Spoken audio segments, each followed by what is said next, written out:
Nessa parte 3, eu quero falar de algoritmos. Na verdade, eu quero falar de máquinas de Turing, que é uma maneira de representar algoritmos. É uma definição matemática precisa para o conceito de algoritmo. Mas antes de falar de máquina de Turing, vamos falar de algoritmos para fitas. Vai ser uma introdução às máquinas de Turing, certo? E nessa mesma aula eu apresento uma máquina de Turing.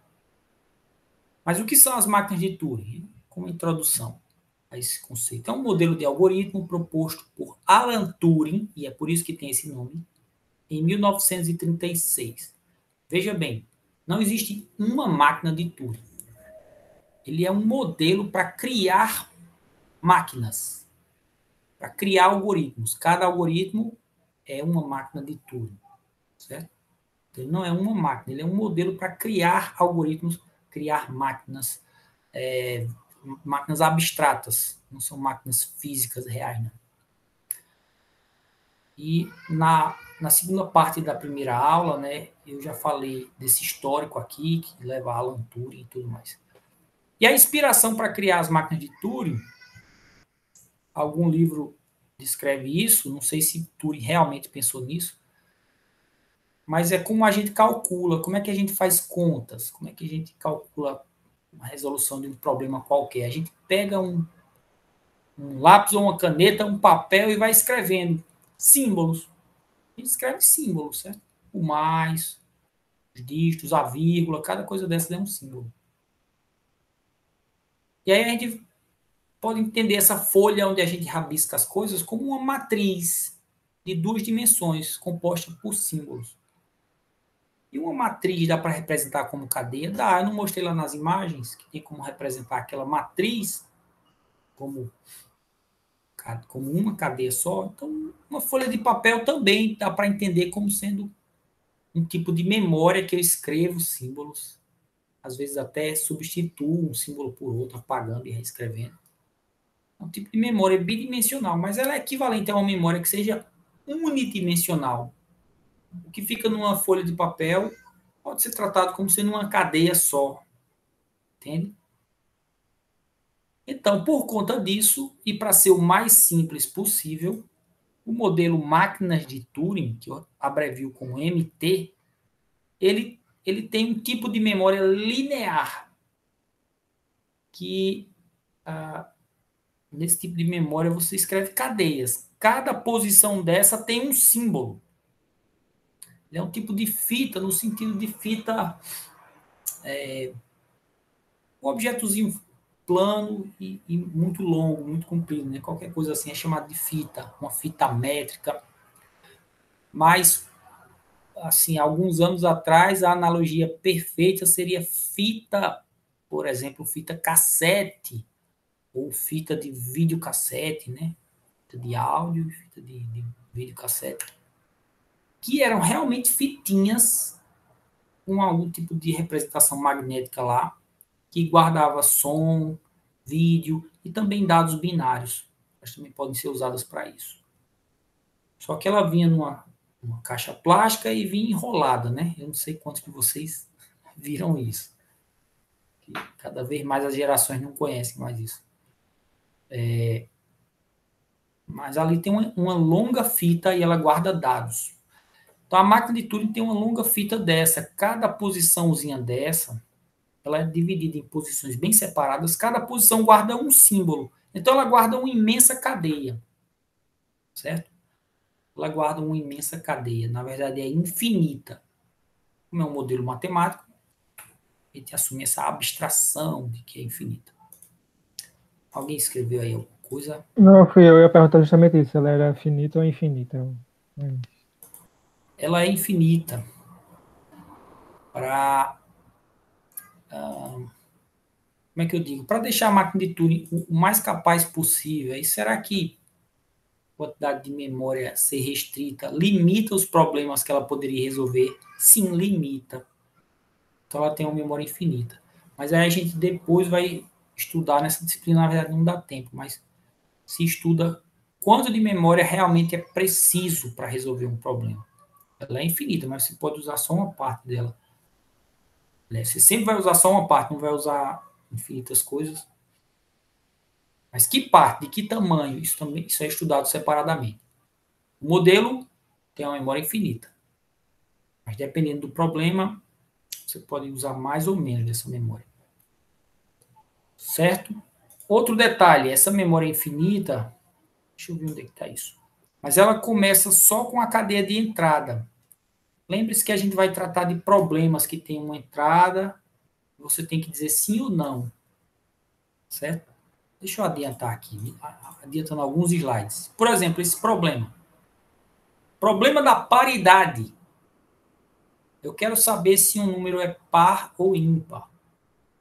Ou, na verdade, se ele é par sim ou não. É claro que isso também significa que ele está classificando em par ou ímpar. E aí ele recebe como entrada um número n, mas representado como cadeia. Número n, eu vou usar aquela representação unária, a elevado a n.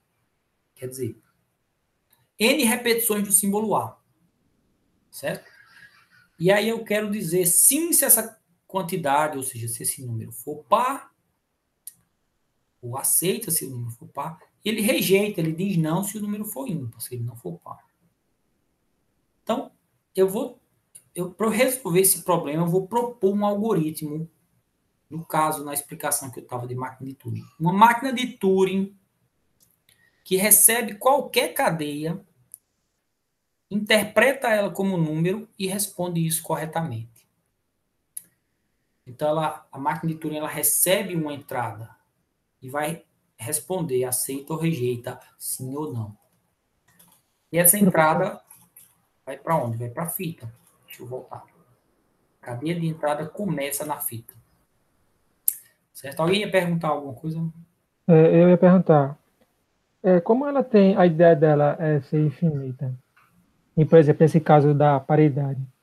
Quando ela é saber do momento de parada dela, de, por exemplo, eu cheguei nesse valor e é o valor que se deseja saber se ele é par ou ímpar. Porque em algum momento ela pode fazer leitura, ver, por exemplo, o primeiro número par, ela parar a leitura e não terminar a leitura dela.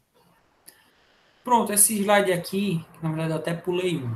Tem para eu voltar depois e explicar. Mas ele já me ajuda a responder a você. Quando você fornece uma entrada para a máquina de Turing, a entrada vai lá para a fita. E a fita tem uma posição de leitura escrita. Ela só lê um símbolo por vez. Aí a posição de leitura escrita fica no começo. Deixa eu tirar isso daqui. Fica no começo da cadeia, no primeiro símbolo. E o que é que fica no restante dessa fita infinita? Fica um símbolo especial, que a gente chama de símbolo branco. Ele não é epsilon, ele é um símbolo, tá? Epsilon é uma cadeia sem símbolos. Mas o branco, ele é um símbolo. Só que ele é um símbolo que é diferenciado, é só para a gente saber assim. Essa é uma posição da fita que não foi usada. Algo assim. Então, a cadeia de entrada, se for a cadeia AAB, para esse problema não faz sentido, porque as entradas são só com símbolo A. Mas para outro problema, AAB, se essa for a entrada, ela é carregada na fita aqui. À direita do AAB vai ter infinitos símbolos brancos, à esquerda, infinitos símbolos brancos. E a máquina começa lendo aqui nessa posição, ó, primeiro símbolo da cadeia. É assim que a máquina de Turing começa. E aí ela vai executar passos que ela pode ler e escrever uma posição por vez e andar uma posição por vez também, para a esquerda ou direita. A máquina de Turing funciona assim, certo? Deixa eu voltar um slide que eu pulei aqui. Pronto.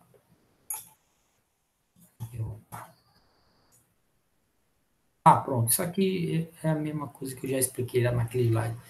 É que na fita vai ter uma posição de leitura escrita. Ela é chamada de... Por exemplo, isso aqui é uma fita cassete, usada para áudio, mas também podia ser usada para dados. Tinha computador que usava isso, certo? Para ler e escrever.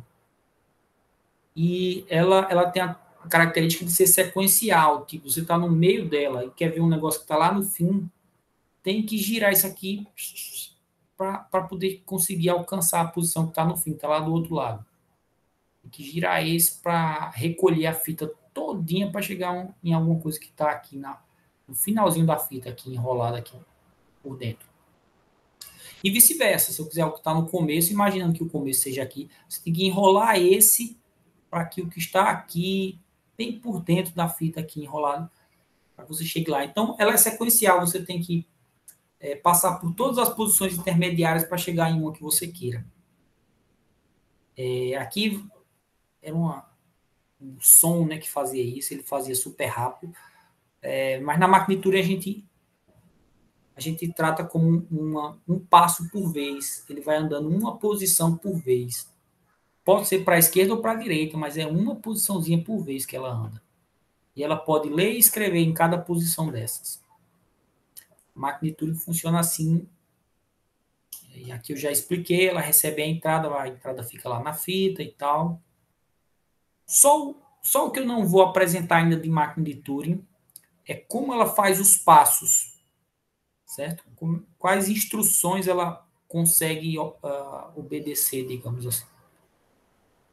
Então, antes de ver isso numa máquina de Turing mesmo, eu vou pensar algoritmos para fita. Uma descrição de máquina de Turing, porém, dada em português. Ela, no fundo, pode ser traduzida para uma máquina de Turing, sabe? Essa é a ideia. Mas eu vou trabalhar ainda com a descrição em português. E esses algoritmos para fita vão resolver aqueles tipos de problemas que eu mostrei um exemplo. Agora há pouco vou mostrar novamente. E como é que eu posso resolver esses problemas? Trabalhando numa fita daquela. Mas, por enquanto, dê a descrição em português. É um algoritmo para fita. Ele é informal, ele não é uma descrição matemática. Depois a gente vê como é que eu represento com máquina de Turing. Essa sim é uma descrição matematicamente precisa. O que é que eu posso fazer num algoritmo para fita? É qualquer descrição em português que seja composta por esses passos. Você pode dar uma descrição que é mais simples e que faz só esse tipo de operação. Quais são as operações? Ou as instruções? Eu posso ler um símbolo atual para tomar uma decisão. Do tipo, se o símbolo atual for A, faça isso. Se o símbolo atual for B, faça aquilo. Eu posso escrever um símbolo na posição atual. Escreva o símbolo X. E quando você escreve um símbolo, tem um alfabeto maior que você pode usar. Existe o alfabeto de entrada, que forma a cadeia que ele recebe, o algoritmo, a máquina de Turing recebe. E além do alfabeto de entrada, você pode usar símbolos a mais para escrever ali e ler. Então, existe um alfabeto maior, que é o alfabeto de fita. Você pode usar símbolos auxiliares, que não aparecem na entrada, mas você escreve durante a operação do seu algoritmo. Você pode deslocar uma posição por vez, quer dizer, andar para a esquerda ou para a direita, a cabeça de leitura. Você pode mandar ir para outro passo, volte para um passo anterior, vá para um passo mais à frente. Feito em programação, gente. Um programa tem uma sequência de instruções, ele vai na sequência, mas em algum momento você pode fazer ele pular para frente. Por exemplo, quando um if falha. Você coloca um if, ele falha naquele if, ele pula para frente, né? Tem linguagem de programação como C tem, mas ninguém usa essas instruções. Go-to, que manda você ir para qualquer lugar do código. Go-to, aí vai para aquela posição que você manda. Aqui também vai ser permitido. Até mesmo um go-to mesmo. E pode retornar um aceita ou um rejeita. Isso vai ser instrução. Retorne aceita, quer dizer que o algoritmo para e dá a resposta, e dá a saída. Para e dá a resposta. O aceita, que é o sim, ou rejeita, que é o não. Vamos resolver esse problema aqui. Aí eu vou dar um algoritmo para fita que vai ajudar vocês a entender. Esse problema que eu expliquei antes, certo? Vai receber uma cadeia formada por vários símbolos A, apesar do alfabeto ser AB, eu só espero receber cadeias com símbolos A. E a quantidade de A's representa um número. E o problema é dizer se o número é par ou ímpar. Então, como é que a gente faz isso? Qual o algoritmo de fita que pode resolver isso? Vamos imaginar isso pensando assim, um exemplo específico numa fita que eu vou representar aqui fechei.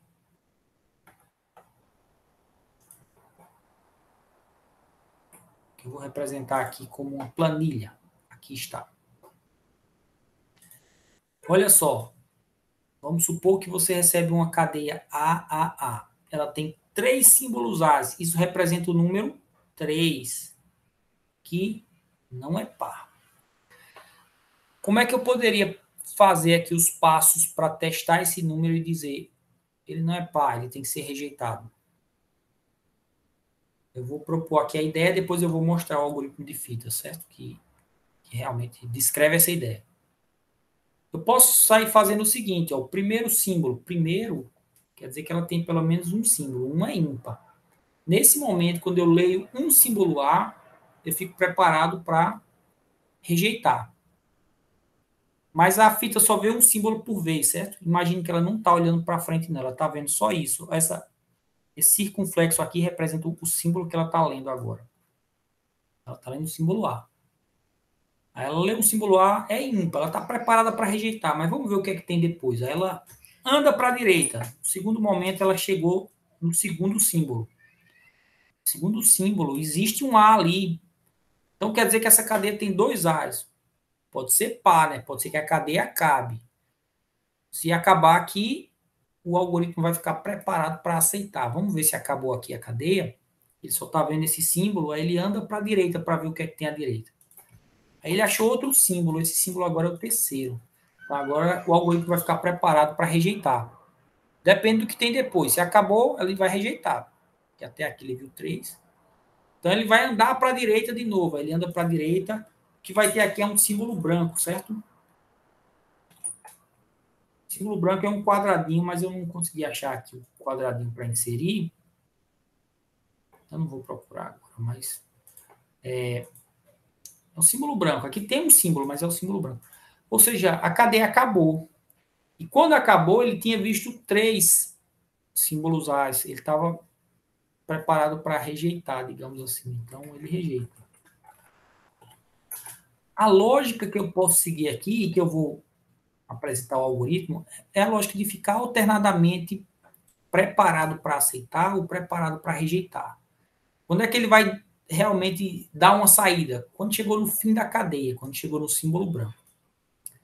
Mas se o símbolo branco chegou no momento que ele estava preparado para rejeitar, quando ele vê o branco, aí ele rejeita. Se chegou no momento que ele estava preparado para aceitar, por exemplo, se fosse branco aqui, aí na hora que ele chegar naquele símbolo branco, que estava preparado para aceitar, né? Aí ele aceita. Aí o algoritmo vai ficar alternando entre esses dois, certo? Vi um símbolo A, estou preparado para rejeitar. Vi um segundo, estou preparado para aceitar. Agora voltou, viu mais um, estou preparado para rejeitar. Chegou mais um, estou preparado para aceitar. E na hora que ele encontrar o símbolo branco, aí ele retorna aquilo que ele estava preparado assim, para fazer. Entenderam a ideia? Isso aqui é para Entendi, professor. Então, eu vou mostrar aqui já o algoritmo prontinho, certo? Em português, é um algoritmo para fita, é informal ainda. Você pode até descrever de outra maneira, mas olha como eu coloquei. Ele vai repetidamente fazer esses passos 1 e 2, que é quando ele está testando se tem um primeiro símbolo. E aí, veja bem, se logo de cara tiver um símbolo branco, quer dizer que ele viu quantos símbolos há. Logo de cara, não começou a cadeia, a processar a cadeia, já estava um símbolo branco. Quer dizer que era a cadeia vazia. Cadeia vazia não tem nenhum símbolo A, ela representa o zero, tá? A gente pode interpretar que isso representa o zero. Então, zero é par ou é ímpar? Zero é par. Por isso isso aqui está trocado.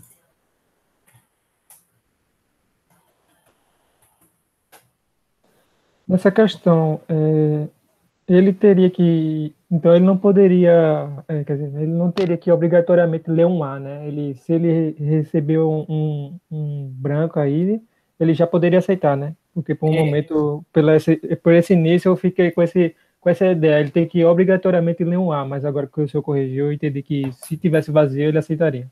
A entrada é uma cadeia qualquer do alfabeto. Então, se o alfabeto. todo alfabeto permite a cadeia vazia, então você tem que estar preparado, fazer o seu algoritmo preparado para responder a cadeia vazia também. A cadeia vazia dá para entender que ela representa o símbolo, o número 0. Ela não tem nenhum símbolo, então ela representa o 0. Então, quando já começa na cadeia vazia, representa 0, 0 é par, você diz aceita. Isso representa um número par. Agora, se ele lê um símbolo A, aí ele fica preparado para rejeitar, certo? Aí ele avança para a direita. Chegou no branco, então ele rejeita. Viu um símbolo A, rejeita. Agora, se ele encontrar um segundo símbolo A, se não chegou no branco, ele não faz nada, certo? Esse passo 3 não faria nada. Se ele chegou no A, novamente, agora ele vai ficar preparado para aceitar, fica subentendida a ideia. Aí ele avança para a direita. Aí isso aqui está mandando repetir. Então, do passo 4, ele volta para o 1, tá? Como isso aqui é informal, você poderia dizer assim, ó. Não bota o replica, você diz assim. Volta para o passo 1. Está na mesma. Informal não tem uma regra muito rígida, não. Então, quando ele chegar aqui, avançou. Vamos supor, aqui a gente ainda estaria no segundo símbolo.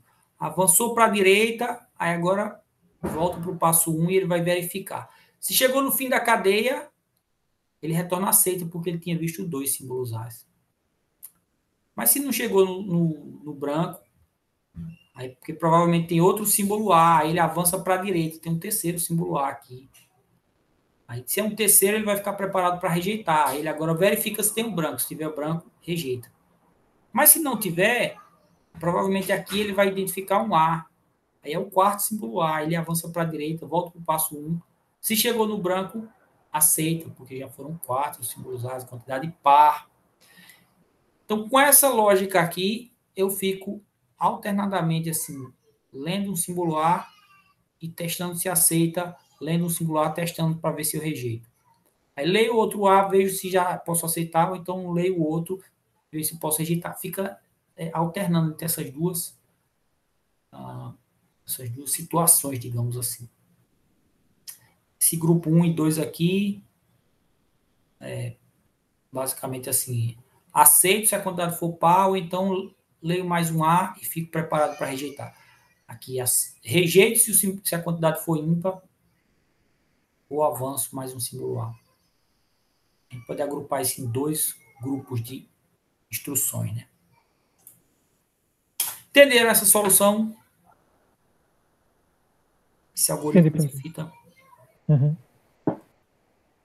Pronto, isso aqui é uma máquina de Turing. Assim, é um tipo de algoritmo que opera parecido com máquina de Turing, digamos assim, e eu posso converter isso para máquina de Turing sem muita dificuldade. Nesse caso aí é bem fácil até. Mas vamos ver outro problema, o problema da igualdade. Se a gente interpretar do mesmo jeito, repetições do símbolo A como sendo um número n, repetições de um símbolo B como sendo um outro número, m. Aí eu vou receber cadeias para representar um par nm, e eu quero basicamente testar se n é igual a m, se as quantidades são iguais. Certo? E aí eu quero novamente um algoritmo de fita para resolver esse problema. Vamos pensar como fazer assim um tipo de operação, um símbolo por vez, lendo um símbolo, indo uma posição por vez, para a direita ou para a esquerda. Para resolver esse problema, é assim, deixa eu mostrar uma planilha aqui. Se estiver muito pequeno, vocês me digam. Vou aumentar um pouco, mas em outros exemplos eu vou ter que reduzir. Por exemplo, essa cadeia aqui tem 2 símbolos A e 2 símbolos B. Isso aqui representa 2 quantidades, a quantidade 2 e 2. São 2 números, 2 e 2. É o que eu chamei lá na explicação do problema de N e M. O N é 2 e o M é 2. São iguais, né?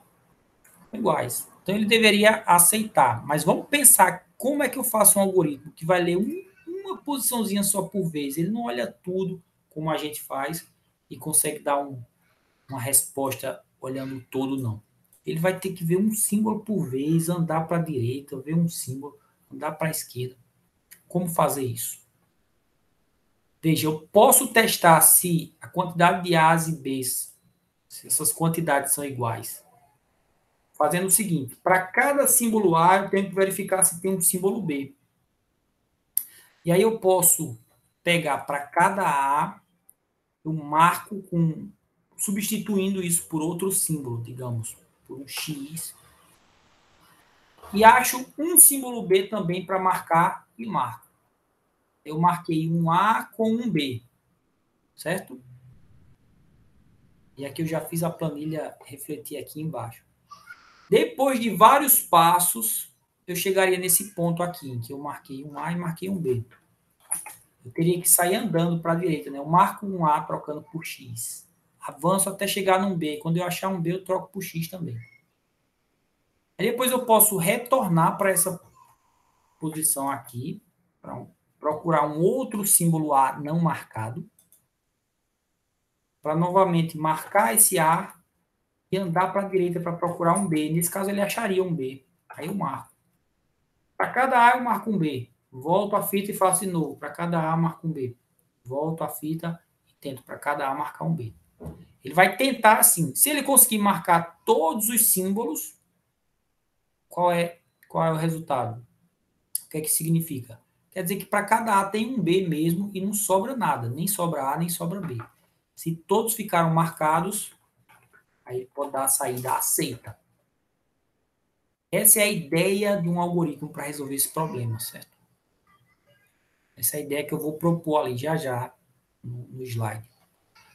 Se a cadeia tivesse mais símbolos B do que A, ele ia marcar para cada A um B, ele ia sair avançando, né, até chegar aqui nesse B, aí marca um A, marca um. Aí volta para cá. Aí achou um Azinho, marca esse Azinho, avança. Ele vai ter que avançar uma posição por vez, mas eu estou omitindo o passo intermediário, certo? Aí chega num B, marca esse B. Aí volta para procurar um A. E aí, cadê? Onde é que tem um A? Não tem mais A. Se não tem mais A é porque está tudo marcado, correto? Não, verifica se está tudo marcado. Aí ele vai achar um B. Opa, não está tudo marcado. Então, essa cadeia tem mais símbolos B do que A. E aí ele rejeita. Por quê? Porque sobrou um B. Às vezes o algoritmo tem que operar naquele nível que eu disse, andando uma posição por vez, lendo só uma posição por vez. Mas essa ideia que eu disse dá para fazer assim. Vamos ver outro exemplo. Tem mais A's do que B's. Então ele vai começar aqui nesse A e marca ele. Avança para a direita, avança para a direita, avança para a direita. Achou um B, marca o B. Pronto, agora volta e faz tudo de novo. Aí ele vai achar outro A. Digamos que ele pega o primeiro A que encontra. Achou um A. Pronto, vamos marcar ele. E andar para a direita até achar um B, marca ele. Aí agora volta. Achou outro Azinho para marcar? Nesse caso, acha. Acha esse Azinho aqui, o terceiro, né? E marca. Agora avança para a direita e procura um B. Ele vai avançar até chegar nos brancos, que quer dizer que acabou a cadeia. E não tem B. Então, ele não encontra um símbolo B para marcar. Então, então a quantidade está desbalanceada. Tem mais símbolos A do que B. Aí ele vai rejeitar também. Essa ideia funciona para resolver esse problema, certo? E ela pode ser representada assim. Vou mostrar o slide. Estou perdido aqui. Ele faz o seguinte, ó, vai repetir isso aqui enquanto for preciso. Ele acha o A mais à esquerda. Acha o A mais à esquerda que tem na fita. Na verdade, ele já começa nele, né? Aí coloca um X, é para marcar, entre aspas. Se não achar esse Azinho, ele vai só conferir se a fita está toda marcada. Se a fita estiver toda marcada, ele aceita. Se não estiver marcada, ele rejeita. Mas se ele achou o Azinho, ele marcou com X e pula para o passo 2.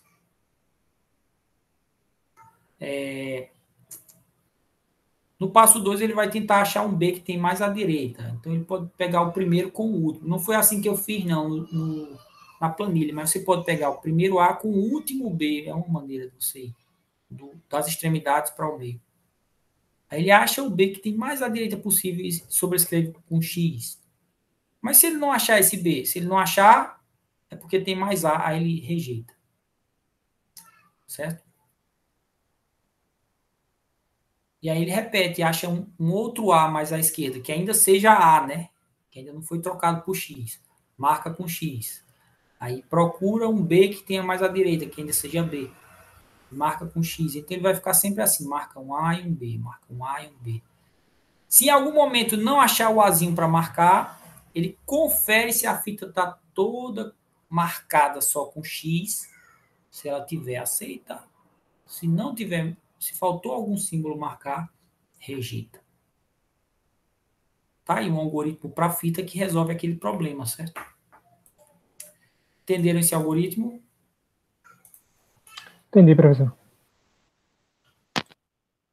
Pronto, esse algoritmo dá para converter numa máquina de Turing. Dá algum trabalhinho, tem que pensar alguns detalhes, mas tudo que está sendo descrito aí dá para fazer com máquina de Turing.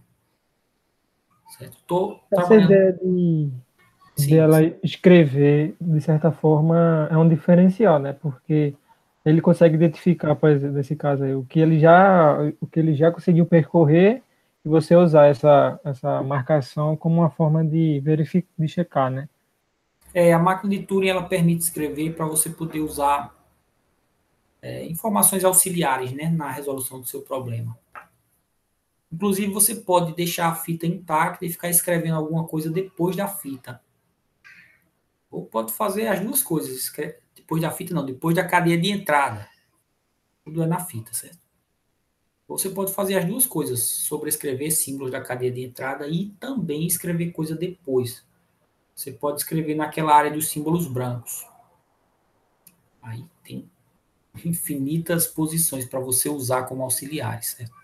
Elas são úteis, são importantes essas posições brancas. Para alguns problemas você precisa usar aquela região.